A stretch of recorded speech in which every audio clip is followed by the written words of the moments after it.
তোমাদেরকে তাহলে দেখাবো। তাহলে চলো আমরা আজকে 15 নম্বরের অঙ্কটি নিয়ে কাজ করি। পরিমিতি অংশে একটি ভেরি ভেরি ইম্পর্টেন্ট একটি অঙ্ক। দেখো এখানে যে একটি বেলনের বক্রতলের ক্ষেত্রফল, একটি দেখো একটি বেলনের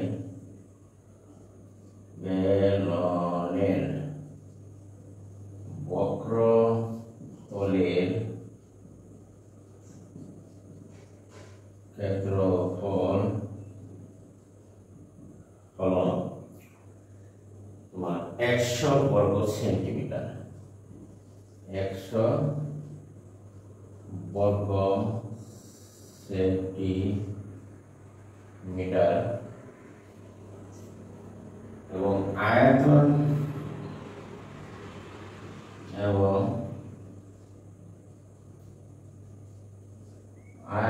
হলো 150 ঘন সেন্টিমিটার হলে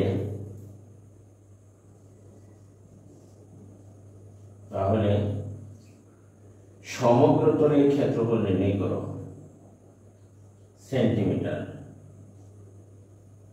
আমরা দেখতে পাচ্ছি যে একটি বেলনের বক্রতলের ক্ষেত্রফল 100 বর্গ সেন্টিমিটার এবং আয়তন 150 ঘন সেন্টিমিটার। বেলনের উচ্চতা ও ভূমির ব্যাসার্ধ নির্ণয় করো। বেলনের উচ্চতা ও ভূমির ব্যাসার্ধ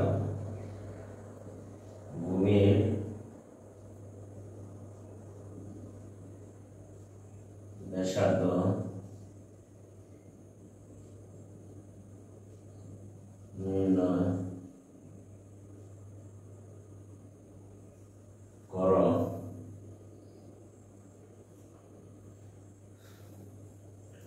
ভূমির ব্যাসার্ধ উচ্চতা নির্ণয় করো।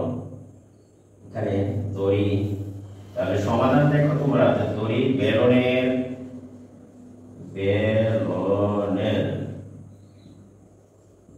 ভূমির ব্যাসার্ধ আর ধরে নিলাম যে বেলনের ভূমির ব্যাসার্ধ তোমার আর এবং উচ্চতা এবং বেলনের উচ্চতা সমান ধরলাম h। তাহলে আমরা লিখতে পারি, দেখো সুতরাং বেলনের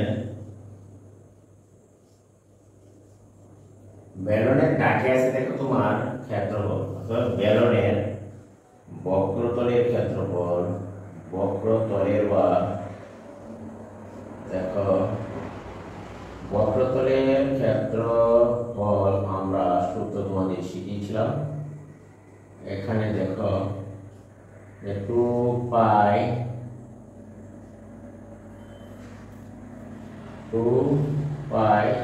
আর h বেলনের বক্রতলের ক্ষেত্রফল। আশা করি তোমরা এটুকু বুঝতে পেরেছ। এবং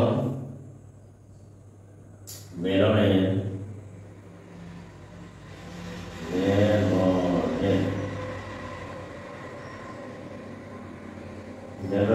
আয়তন, তাহলে দেখো বেলনের আয়তন সমান সমান পাই আর স্কয়ার h বেলনের আয়তন। তাহলে আমরা প্রশ্ন মতে বা প্রশ্ন অনুসারে তুমি লিখতে পারো যে প্রশ্ন মতে লেখা যায় যে 2 পাই আর h বেলনের বক্রপৃষ্ঠের ক্ষেত্রফল বা বক্রতলের ক্ষেত্রফল দেওয়া আছে 100 বর্গ মিটার। আমার 1 নম্বর সমীকরণ। এবং 2 নম্বরে হচ্ছে পাই আর স্কয়ার এইচ আমরা লিখতে পারি 150। তাহলে সমীকরণ নম্বর পেলাম 2। আশা করি প্রিয় শিক্ষার্থী বন্ধুরা তোমরা এটুকু বুঝতে পেরেছ যে প্রশ্ন মতে আমি লিখেছি যে 2πr বেলনের বক্রপৃষ্ঠের বা ক্ষেত্রফল বক্রতলের 150 বর্গ সেন্টিমিটার আর আয়তন হচ্ছে তোমার πr²h। কাজেই আমরা যদি লিখি এখানে দেখো যে 1 নম্বর এবং 2 নম্বর সমীকরণ থেকে আমরা পাই, দেখো এখানে 1 নম্বর ও 2 নম্বর সমীকরণ থেকে আমরা এখন দেখি যে দেখো এখানে আমি মুছে নেই তোমাদের সুবিধার্থে। দেখো যে 1 নম্বর সমীকরণ দ্বারা 2 নম্বর সমীকরণটিকে তুমি ভাগ করো, তাহলে আমি লিখতে পারি দেখো যে 1 নং এখানে দেখো যে 1 নং সমীকরণ দ্বারা 1 নং সমীকরণ দ্বারা 2 নং সমীকরণকে ভাগ করি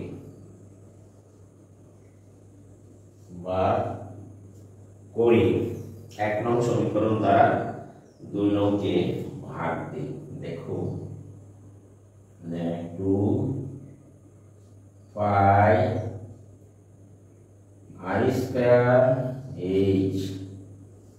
বা 2πrh ইকুয়াল টু 150 বাই হচ্ছে তোমার 100। এই 1 নম্বর সমীকরণকে আমি 2 নম্বর সমীকরণ দ্বারা ভাগ দিলাম। দেখো এখন আমরা এটুকু মুছে নিতে পারি। দেখো যে এটুকু আমরা মুছে নিলাম। এবার দেখো যে 1 নম্বর সমীকরণ দ্বারা ভাগ করলে ব্যাপারটি কি দাঁড়ায়, এখানে তোমার আর আছে, এই আর এর মান কি, আরে কাটা যায় আর এখানে পাওয়ারের সাথে কাটো, এইচ এর সাথে এইচ কাটে আর এখানে পায়ের সাথে তোমার পায় যায়, তাহলে আমার রয়ে গেল দেখো নিচে রয়ে গেল 2, উপরে রয়ে গেল একটি আর। আর এখানে যদি তুমি ভাগ দাও তাহলে 1 ক্যালকুলেটর চাপো পাওয়া যায় বা আর এর মান আমরা পেলাম 2 দ্বারা গুণ করলে হবে 3। অতএব সিলিন্ডার সমবৃত্ত ভূমি সিলিন্ডারে তোমার দেখো যে এখানে সমবৃত্ত ভূমি বেলনের একটি বেলনের বক্রতলের ক্ষেত্রফল এবং আয়তন দেওয়া আছে বেলনের উচ্চতা ও ভূমির ব্যাসার্ধ। তাহলে এখানে বেলনের ভূমির ব্যাসার্ধ পেলাম 3 সেন্টিমিটার। সুতরাং বেলনের দেখো বেলনের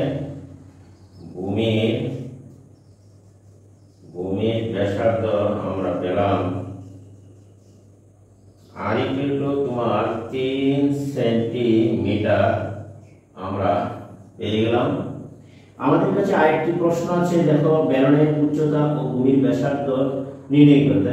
বেলনের ভূমির ব্যাসার্ধ সুতরাং 3 সেন্টিমিটার। এই 1 নম্বর সমীকরণে যদি আমরা দেখো 1 নং সমীকরণে আর এর মান বসালে পাই 1 নং, এই দেখো যে 1 নং এ আর ইকুয়াল টু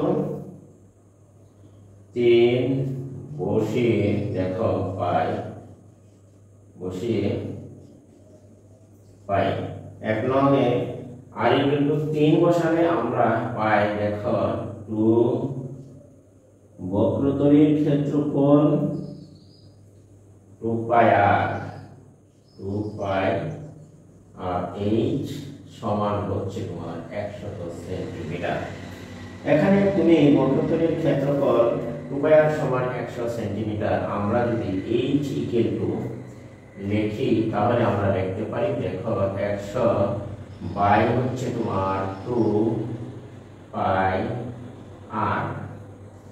কাজেই আমরা যদি এখানে বসাই যে 2 গুণন পায়ের মান 3.1416 এখানে লিখলাম গুণ আর এর মান 3 উপরে আমাদের 100 আছে।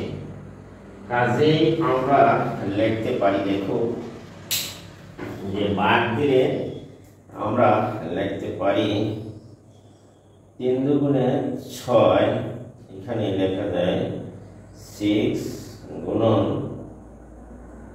হচ্ছে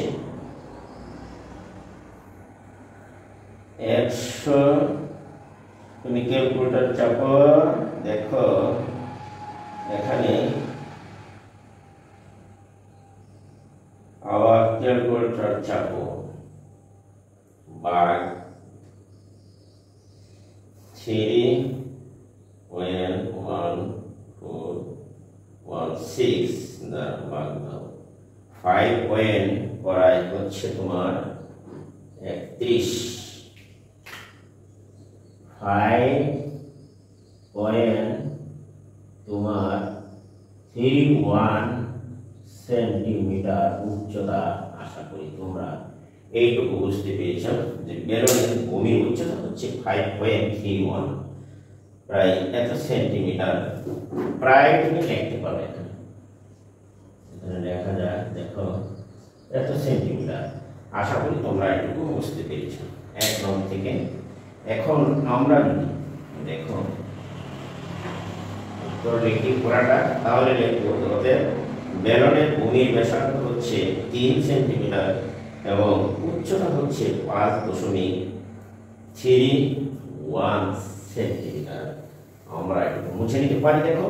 এখন তাহলে আমরা লিখতে পারি যে আনসারটা হবে সুতরাং যে বেলনের দেখো যে বেলনের ভূমির ব্যাসার্ধ আমরা লিখতে পারি ব্যাসার্ধ r = 3 সেন্টিমিটার এবং বেলনের উচ্চতা h সমান 5.31 সেন্টিমিটার প্রায়। আশা করি প্রিয় শিক্ষার্থীরা তোমরা এটি বুঝতে পেরেছ। এখন আমরা যাব চলো তাহলে তোমার 16 নম্বর অঙ্কটিতে যেমন একটি সমবৃত্ত ভূমি সিলিন্ডারের ক্ষেত্রফল সমবৃত্ত ভূমি সিলিন্ডারের ক্ষেত্রফল এখানে দেওয়া আছে দেখো যে সমবৃত্ত ভূমি সিলিন্ডারের ক্ষেত্রফল এখানে কিন্তু দেওয়া আছে যে এখানে সমবৃত্ত ভূমি সিলিন্ডারটির ক্ষেত্রফল হলো 2πr এর সমগ্র তলের উচ্চতা ভূমির ক্ষেত্রফল দেওয়া আছে। তাহলে আমরা এটি মুছে নিতে পারি দেখো আমরা এখন এটি মুছে নিলাম। তাহলে তুমি দেখো যে এইখানে আমরা দেখো যে দেওয়া আছে 16 নম্বর অঙ্কটি দেখো যে এখানে সমবৃত্ত ভূমি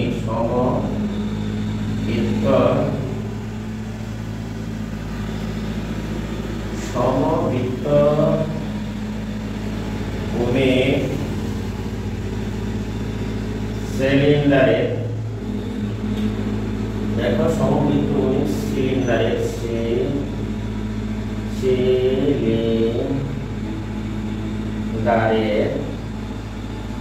দেওয়া এখানে সমবৃত্ত ভূমি সিলিন্ডারের উচ্চতা h = আমরা লিখতে পারি দেখো উচ্চতা 30 সেন্টিমিটার। এখানে আমরা লিখতে পারি। দেখো যে উচ্চতা 30 সেন্টিমিটার এবং এখানে আমরা লিখতে পাচ্ছি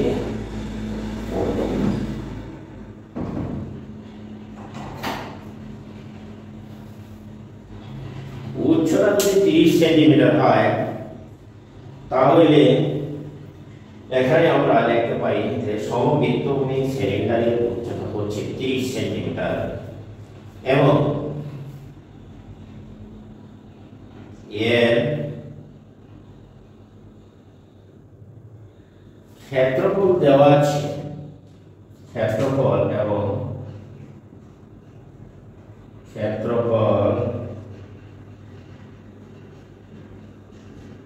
এখানে ক্ষেত্রফল হলো তোমার 4,400 বর্গ সেন্টিমিটার। দেখো তাহলে বর্গ সেন্টিমিটার দেওয়া আছে, এখান থেকে আমাকে সমগ্রতলের ক্ষেত্রফল বের করতে হবে। তাহলে আমরা জানি দেখো সিলিন্ডারের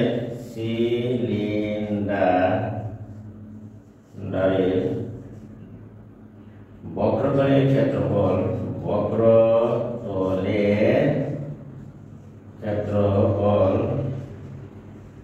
তাহলে আমরা লিখতে পারি যে 2 পাই আর এইচ। এইখানে আমরা লিখতে পারি যে 2 পাই আর এইচ সিলিন্ডারের বক্রতলের ক্ষেত্রফল। সুতরাং প্রশ্ন মতে আমি লিখতে পারি যে এখান থেকে যে 2 পাই আর এইচ ইকুয়াল টু 4,400 বা এখানে আমি যদি লিখি r সমান 4,400 তোমার হবে 2 পাই এইচ। যেহেতু দেওয়া আছে 2 পাই ভাগ 2 গুণন 3.1416 পাই মান এইচ এর মান 30 সেন্টিমিটার। তাহলে তুমি এখানে ভাগ দিতে পারো। দেখো নিচের সংখ্যাগুলি গুণ করে যদি তুমি ভাগ দাও 4,400 কে, তাহলে আমরা সিলিন্ডারের বক্রপৃষ্ঠের ক্ষেত্রফল সমান পেলাম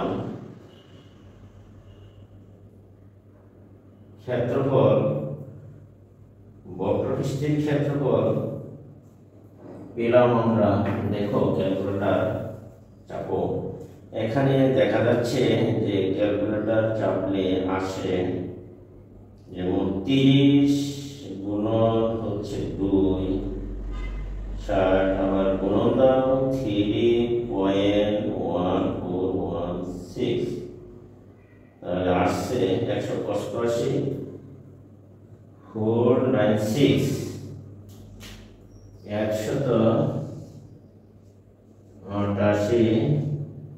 496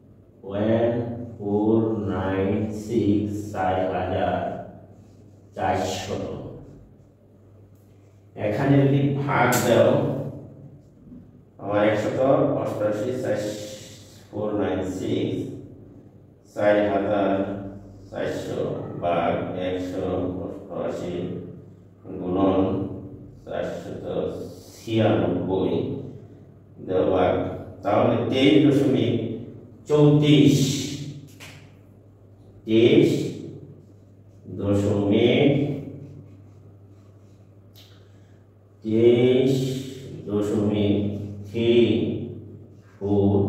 সেন্টিমিটার। ভূমির ব্যাসার্ধ হচ্ছে সেন্টিমিটার হবে। আমার কাছে যে জিজ্ঞাসাটা ছিল সেটা হচ্ছে তোমার দেখো এখানে যে একটি সমবৃত্তভূমি সিলিন্ডারের ক্ষেত্রফল 4,400 বর্গ সেন্টিমিটারের উচ্চতা 30 সেন্টিমিটার হলে সমগ্র তলের ক্ষেত্রফল অতএব সিলিন্ডারের সমগ্র তলের ক্ষেত্রফল হচ্ছে, এখানে আমরা লিখতে পারি যে সিলিন্ডারের সমগ্র তলের ক্ষেত্রফল হবে, তুমি দেখো এখানে যে সিলিন্ডারটি, সুতরাং পরে লেখো সিলিন্ডারের সম্পূর্ণ বা সমগ্র দেখো তলের ক্ষেত্রফল, সমগ্র তলের ক্ষেত্রফল হবে এখানে তোমার 2 পাই আর আর প্লাস এইচ। এই হলো তোমার সমগ্র তলের ক্ষেত্রফলের সূত্র। এখানে আমরা যদি এইচ এর মান 30 এবং আর এর মান বসিয়ে দিই, তাহলে দেখো এখানে আমরা পাচ্ছি যে এইচ এর মান হচ্ছে তোমার 30, এইচ সমান হচ্ছে 2.3.1416, আর এর মান 23.34। এখানে হচ্ছে দেখো এখানে সব সংখ্যা গুণ হবে, এখানে দিলাম গুণ, আর এর মান 23.34 যোগ এইচ এর মান 30। আশা করি তোমরা এইটুকু বুঝতে পেরেছ। এখন আমরা যদি গুণ দিই, তাহলে দেখো আমরা গুণ দিলে কি অবস্থাটা দাঁড়ায়, এখানে যে সম্পূর্ণ তলের ক্ষেত্রফল আমরা লিখতে পারি 23 গুণন যোগ হচ্ছে তোমার গুণন দাও যোগ হচ্ছে 30, তাহলে গুণন হচ্ছে এখানে দেখো আবার 23.34 গুণন 3 হচ্ছে তোমার 6 গুণন 2। আশা করি তোমরা এটুকু বুঝতে পেরেছ। এইখানে আমরা যদি তোমার 78 আমরা দশমিকের পরে প্রায় লিখতে পারি। এখানে দেখো যে 78 এখানে আমরা 2 ঘর পর্যন্ত নিয়েছি 78.22, এই হলো 22.31 সেন্টিমিটার প্রায় ক্ষেত্রফল। তো বর্গ দশমিকের পরে এত সেন্টিমিটার প্রায় সাধারণ ক্যালকুলেটরে আমরা যখন ধরে নিলাম, তাহলে দেখো এইটুকু কিন্তু প্রায় লিখে নিলে একটু, বা 78 আর 22-23 হওয়ার কথা, একটু সামান্য কম আসছে, কারণ হচ্ছে আমি দশমিকের পরে কিছু সংখ্যা কম নিয়েছিলাম, এই জন্য আমরা 2 ঘর পর্যন্ত নিয়েছি। তুমি 3 ঘর পর্যন্ত নিলে তোমার পুরোপুরিভাবে রেজাল্টটা মিলে যেতে পারে। এখানে 78.22.31 বর্গ সেন্টিমিটার হলো এই তোমার সিলিন্ডারের সমগ্র তলের ক্ষেত্রফল। আশা করি প্রিয় শিক্ষার্থীরা তোমরা এটি বুঝতে পেরেছ। কনফিউশন হওয়ার কিছু নেই, তোমরা পরীক্ষায় বর্গ সেন্টিমিটার প্রায় লিখে দিবা, তাহলে দশমিকের যে পরে যদি তুমি 3 ঘর বা 4 ঘর নাও, তাহলে তোমার এক বেড়ে তোমার পুরোপুরি রেজাল্ট মিলে যেতে পারে, বা আমি দেখেছি। এখন আর এটি যেহেতু করে ফেলেছি, তোমরা এটি একটু দেখে নিও যে দশমিকের পরে যে পায়ের মান এবং আর এর মান আমরা বসিয়েছি, সেটা কিন্তু একটু বেশি নিলে, যেমন 23.34 আর 2 ঘর নিয়ে নিবা, তাহলে অঙ্কটি পুরোপুরি রেজাল্টের সাথে মিলে যাবে ইনশাআল্লাহ। আশা করি তোমরা এটি বুঝতে পেরেছ। এবং আমি আজকে তোমাদেরকে দুটি অঙ্ক করে দিয়েছি, সেটা হচ্ছে যে এখানে তোমার দেখো আমি আরেকবার একটু তোমাদের করে দেওয়ার চেষ্টা করেছি যে একটি বেলুনের বক্রতলের ক্ষেত্রফল 100 বর্গ সেন্টিমিটার এবং আয়তন 100 50 বর্গ ঘন সেন্টিমিটার। বেলনের উচ্চতা ও ভূমির ব্যাসার্ধ নির্ণয় করো। তাহলে আমরা এখানে 15 নম্বর অঙ্কে উচ্চতা হচ্ছে h এবং ভূমির ব্যাসার্ধ r নির্ণয় করেছি। এটি সমাধান শেষ। আশা করি সবাই তোমরা বুঝতে পেরেছ। এবং একটি সমবৃত্ত সিলিন্ডারের ক্ষেত্রফল আমরা তো জানি 2 পাই r h সিলিন্ডারের বক্রপৃষ্ঠের ক্ষেত্রফল। এখান থেকে আমরা r এর মান বের করেছি এবং সিলিন্ডারের সমগ্র পৃষ্ঠের ক্ষেত্রফল হচ্ছে 2 পাই r h 2 পাই r প্লাস h। এখানে আমরা r এর মান এবং পাই এর মান বসিয়ে সিলিন্ডারের সমগ্র পৃষ্ঠের ক্ষেত্রফল বের করেছি। আশা করি তোমরা এটি বুঝতে পেরেছো। এখানে একটু কনফিউশন থাকতে পারে, 78 22 না হয় এখানে 23 হতে পারে রেজাল্ট। সেটি নিয়ে চিন্তা করার কোনো কারণ নেই। আমি দশমিকের পরে যে r এর মানটা নিয়েছিলাম 23.34, আরো তুমি 2 ঘর পর্যন্ত নিয়ে নেবা, তাহলে রেজাল্টটি পুরোপুরি মিলে যেতে পারে ইনশাআল্লাহ। আজকে আমি বিদায় নিচ্ছি। তার আগে আমার ভিডিও যদি তোমাদের কাছে ভালো লাগে তাহলে অবশ্যই আমার চ্যানেলটি সাবস্ক্রাইব করবে এবং পাশে থাকা বেল আইকনটি বাজিয়ে দিবা। ভিডিওটি বন্ধু-বান্ধবদের কাছে শেয়ার করে দিবে, কমেন্ট একটি লাইক অবশ্যই করে দেবা। আজকে আমি এখান থেকে বিদায় নিলাম। আল্লাহ হাফেজ। তোমরা সকলেই ভালো থাকো।